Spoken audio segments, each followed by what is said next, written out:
Very good. Guys, we're going to keep this moving. I'm also excited to share another individual with you today that you've likely had a chance to connect with one-on-one, just knowing the size of the room, but also you heard from him yesterday. And that is the author of this amazing book. Jason McKenzie here is going to continue to share pearls of wisdom, pun intended. I couldn't help myself. With the group today, Jason, you're a word. So it's just steadily in, right? So I want to say first of all, I'm deeply honored to be in your front row of life now, and I have Larry to thank for the introduction and the connection. I'm going to take a quick second to acknowledge your buddy Larry here also, because Larry, you've been a gateway for many people, many men to come together in this world, and Jason's one of them. I know, Jason, you're a big fan of Larry and the Good Dad Project, the Dad's Edge group. I know you're very active there. You're somebody that gives a lot. So guys, I just asked if I could talk to him for a few minutes about the book. Jason also brought copies of his book, which are in the back of the room, and we have, we'll let you take that, Bill, when did this get released? Monday. So this is big. So, I mean, guys, this is a big, if you've, I know there's several people in the room who've written books, and even if you haven't, you can imagine this is a lot of work. And you've really put your heart and soul, I know, into this project. So I asked if I could talk to him for a few minutes about his life and how this book came to be. So guys, give it up for Jason. So Jason, before I turn the mic over to you officially and leave you to the group for a moment, just a couple of quick questions. Can you tell us a little bit about where you are now and a little bit about your family?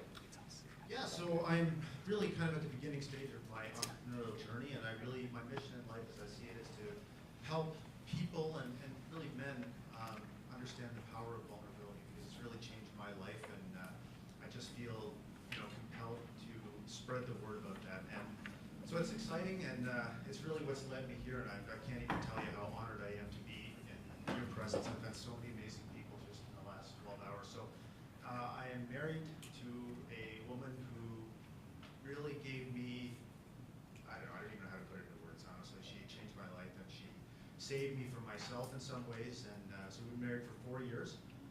She's become, as I said yesterday, she's become the mom to our girls, and I have a daughter who's 12 and a daughter who is 11 and a half. Yeah. What's the thing you love most about being a dad? I love, I guess, I think it's just sharing the experiences. I think it's creating the space where my kids can be the best version of themselves, and supporting them in that, and teaching them that I don't need you to be a smaller version of me. I need you to be the best expression of yourself, and that's how you are going to live your best life. And that is something that took me, and I'll talk to you guys about that shortly, but that's what took me a really, really long time to understand. So. Can you say that one more time? Because that was good. Not a smaller version of me, but a... Yeah, not a smaller version of myself, but the best expression of themselves. Wow, that's great. Yeah. That's a nugget right there. Yeah. I like it. And where do you live right now? I live in London, Ontario, Canada, so it was about a 9.5-hour drive. Yeah, fantastic. So guys, I want to turn the mic over to Jason, and just I asked Jason to share a little bit of his story with you, a little bit about maybe what's in this book, a little teaser for what they'll read later. The subtitle of the book is How Cultivating Vulnerability Makes You a Stronger, Wiser, and More Courageous Father. Also, we had you on the podcast recently, and that episode just aired. Did a great job, man. So very powerful. So you guys will have different ways of connecting with Jason, but since he was here, I asked him to share his story. You gave a little peek last night, but you left a little to be shared today. I stole a little of my own thunder last night, but I'll dig deeper today. I think you teed it up nicely. Yeah. Guys, can you give it up for Jason? Thanks, guys. I'll stand up because I kind of wander around. So I wanted to share with you, first of all, as I said, it's a huge honor to be here, and I wanted to share with you kind of the long and winding, somewhat bumpy path I took to discover the real power of vulnerability. And it's almost easy to do it in this room with this amazing group of people because we're all here for the same reason, which is to become better men and fathers. But what I really want you to take away from what I have to say today is that I want you to take it out of this room and into your lives and into your relationship with your kids, because it's really I said last night, you know, it's funny, I didn't expect to get so emotional, so I think I'll be able to get through it today. But on August 30th, 2014, I was going to spend that day with my daughter, my 9-year-old daughter, Melody. And I had really hyped this up. You know, it's just going to be the two of us. It's going to be a daddy-daughter day, and I told her I wanted to make her feel very special. So when that day came around, you know, we were both excited about it. And when the day came around, I made the choice to do what I so often made the choice to do during that point in my life. And I cracked a bottle of whiskey, and I just sat on the couch and got shit-faced the entire day. And when she came home, my wife came home, she was obviously upset, and that was the moment my daughter came over to me and said, she told me that she was disappointed. And it was like every lie I'd been telling myself for so long had caught up to me all at the same time.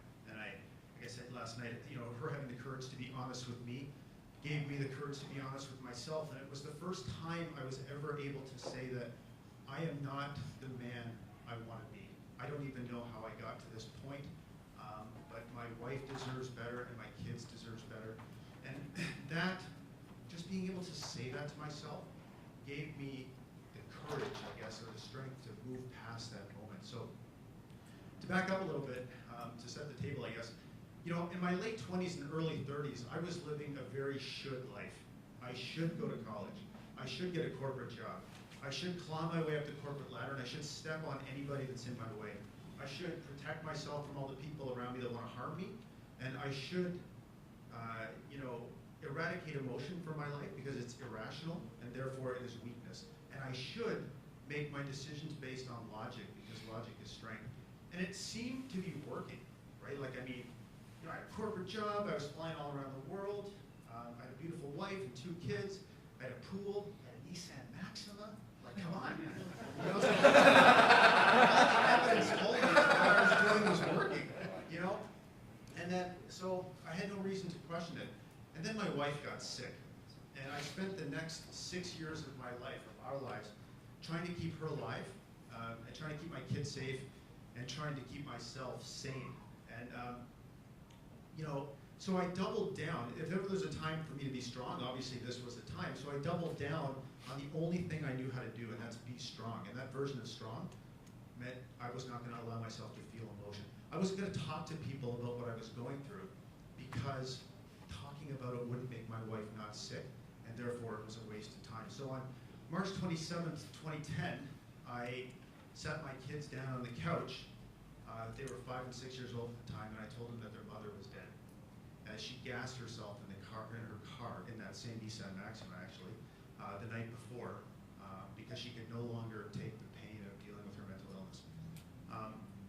So obviously that was a very, very challenging time. And you know, during those 6 years, I really tried to, you know, my MO was really to wake up, you know, make logical decisions in the sea of chaos, get through the day, go to sleep, and then the other side of the nightmares that always awaited me when I closed my eyes was get up and do it again the next day. And so, you know, the problem is that we all feel every human emotion, and whether we choose to admit it or not.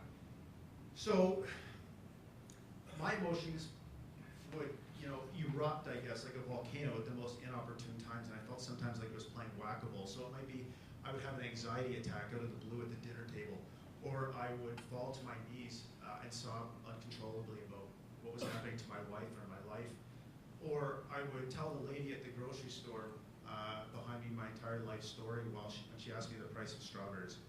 And when that happened, I didn't see it as a normal, you know, a normal way of dealing with a very stressful situation. I saw it as cracks appearing in the dam, and I was the only person who was able to hold back the floodwaters. So if I fell apart, we were fucked, basically. And there's no way I was going to allow that to happen. So I dealt with my emotions, those things that I thought were weakness, in the only way that I knew how. And that was I started drinking them away. And it seemed to work because I did feel less fear and I did feel less anxiety.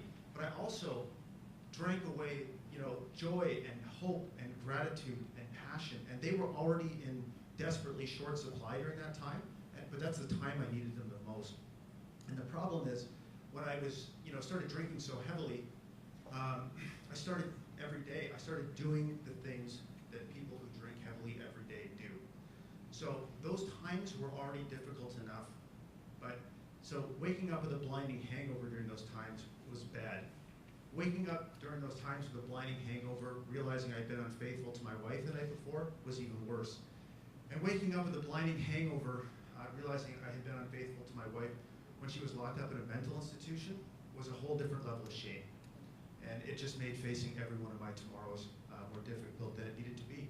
But I never told anybody that story, any of those stories, because I wanted to be a superhero. I wanted to project a heroic image, and people responded to that heroic image. It was one of the few sources of joy and happiness in my life when people would say, look at Jason, he is so strong. Look at how he is standing by his wife. Look at how he is raising his kids through this chaos. I wish my husband was more like Jason. I hope my sons grow up to be like Jason. It didn't matter to me that it wasn't true. You know, a lot of it wasn't true. It's the only thing I had to hang my hat on was this persona that I was presenting to the world. So after Cindy passed away, it was time for me to move on and turn the page. I was done with the chaos. You know, I built a new life, I got remarried, but I still, I had convinced myself that that heroic fake persona, that was what people wanted from me, because that's what they seemed to respond to. So that's what I continued to do. So I told the stupidest stories. I raised my kids through hell. I am a fucking hero. I'm fit, I have a good job, I'm a great husband, I'm a great father. But I was drinking every day, and not just a little bit, but drinking every day a lot. And of all of the things that happened to me, so that went on for about 4 years, and then what happened was my wife started to demand more from me. She started to tell me that I was not living up to my capabilities as a man and a husband, and she stopped listening to the stupid rationalizations that I kept just repeating over and over. And of all of the things that have happened to me in my life, the death of my wife, her illness, the thing that was the most terrifying to me of every single thing was that moment, was realizing that the gig was up, that she was not going to listen to my lies, and that my moment of reckoning was upon me. And I didn't actually know what choice I was going to make. That's what scared the shit out of me the most, to be honest with you. And so ultimately that moment happened with my daughter, and it was just the final culmination of a long series of events. And then everything changed for me. So I stopped drinking, and I gave myself the space to, really what I did was I allowed myself to be vulnerable. And I define vulnerability, this is why it's so important, I define vulnerability as having the courage to look yourself in the mirror and be honest and without judgment about who you see staring back at you. And when I was able to do that, I was able to take a fearless inventory of myself for the first time. I was able to say, my name is Jason, I'm 41, I drink every fucking day. I cause my kids to be disappointed in me. I cause my wife, who loves me and who has come into our lives and helped us recreate a family, I cause her no end of worry and concern, and I am selling myself tragically short. When I told myself that, without judgment, that's when I was able to move past it. So now what I've been able to do, and it has changed my relationship with myself, that's really the most important thing. Once I started being honest with myself, I started being able to be honest with everybody else in my life. And I let my kids into my life. I had to learn, I'm still learning what it means to deal with, experience the full richness of the human experience, joy and passion and fear and discomfort and anxiety. And as I do that, and as I learn and I realize that it's nothing to run from, I let my kids into that whole journey. They know when I feel sad. They know that when I was writing this book, I was scared that I was going to fail at it, that I was going to, but that it was super uncomfortable. But it's important to push yourself out of your comfort zone, because that's when you achieve greatness. They understand all of that now because I let them into it all. And what it does is that it lets us connect with each other, not as two different roles, as parent and child. It's human being to human being. And when your kids realize that you may be on different parts of your journey or living your own journey, but when they realize that you feel the exact same emotions that they feel, they will feel a connection with you that is unbreakable. And when they feel them, they will come to you and share them with you, because they know that you can relate to them and that you will be able to share your experiences with them without judgment. And that is super, super powerful. So I also, once I gave myself the space, I started grieving my wife's death. And it took 5 years. I didn't know what was happening to me at first, but the point is, when I understood what was happening, I let my kids into that process. And I said, you know what? I feel really sad right now about mommy in heaven. But it's allowing me, I understand that it's nothing to run from. And that it's letting me put our life and our relationship into context. And in some way, it's helping me love her again. So they will inevitably be faced with tragedy in their lives. And when they are, they will know that grief is natural and it's not something they need to fear. They will also know that I've experienced it and that if they need help or want to talk to it, that they can come to me. And that's one of the most important gifts I can give them. So I guess my message is I'm telling you all of this because I believe that my vulnerability and the authenticity that flows from that vulnerability is the greatest gift that I have to give every single one of you. And my book is one too, but so, you know, and what I want, we're all here because we want to hear each other's real stories. That's where the magic can happen, and that's where the strongest and most resilient and unbreakable relationships can be built. So that's why I'm up here doing this. So that's really what my life's mission is. Now, you know, as I told you last night, on that day, on August 30th, 2014, when I told my daughter I was going to make her feel special, and I failed so miserably, on the 2-year anniversaries I alluded to last night, you know, I pulled over, and I told her, and I thanked her, and I told her how she should change my life, how she changed my life, and how grateful I was. And her response to that, to me saying that was, wow, Daddy, you just made me feel really special. That was a powerful moment. So that's all I have to say. Thank you.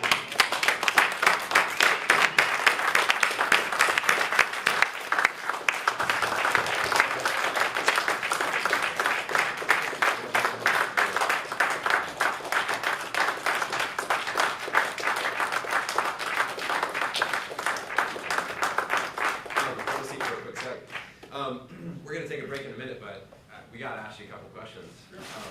I don't know about you, but I was sitting there and I've got a lot of questions. And we talked about some of my questions on the podcast. You know, I'm curious, when you look in the mirror now, what do you see or what do you say? When I look in the mirror now, I say that I'm doing my best. And that's good enough. And my best today will, you know, hopefully my best tomorrow is a little bit different than my best today. And that's good enough for me. That's what I tell myself. Thank you. Man, your message is so powerful.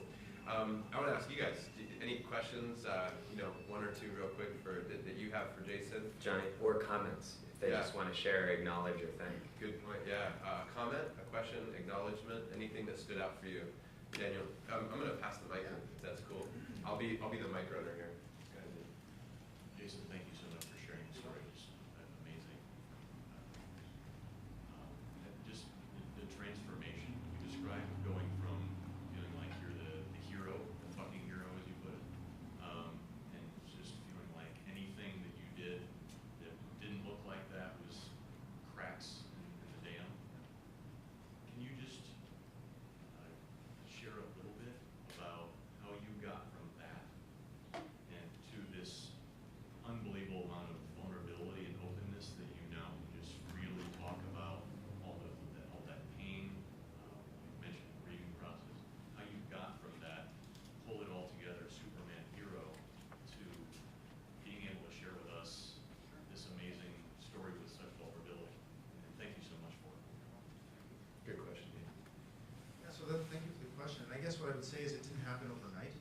First I started being, you know, I was able to be honest with myself, and then I started to think, man, this is kind of a crazy story, actually, when you think about it. So I started to share a little bit more of the story. Not like I shared it with you today. That was an evolution to get to that point, but I found that, you know, I no longer was interested in sharing anything other than the real version of the story. So I started to tell people some things like, you know, yeah, like I stopped drinking for a while, and then, you know, then it's like, yeah, I think I might be done drinking for a while. And then, you know, when I stopped drinking, I think my life is getting a lot better. And then, as you know, I got more comfortable talking about it. I became more and more open about it. And what happened was, I originally started telling the story because I thought I want to be able to help people who may be dealing with either a spouse who has mental illness or somebody who's dealing with an addiction of some sort. But what actually happened was, people started coming up to me and just telling me these unbelievable stories about themselves that had nothing to do. It was really just my vulnerability created a safe place for them to be vulnerable as well. And that's when I started to realize how powerful this was, and that's why this event is so powerful. And so yeah, I think once I realized that, I felt a deep sense of responsibility to be of service to people by sharing what happened to me and what I learned. And that's when I started just, ultimately telling the whole thing. Thank you, sir. Awesome. Yeah. Tuan, I can talk from back here. I'm good without the mic. Yeah. So what do you still struggle with right now, and what kind of things did you put in place, whether it be people or processes, to help you deal with, some of the struggles you still have? That's a great question. I think one of the things that I still struggle with is dealing with the emotions that I have, that I tried to run from my whole life. So, for example, I feel anxious. I feel anxious. Not a lot of the time, but I have some pretty serious times when I feel anxious, and I'm still learning how to deal with that. Or even feeling sad.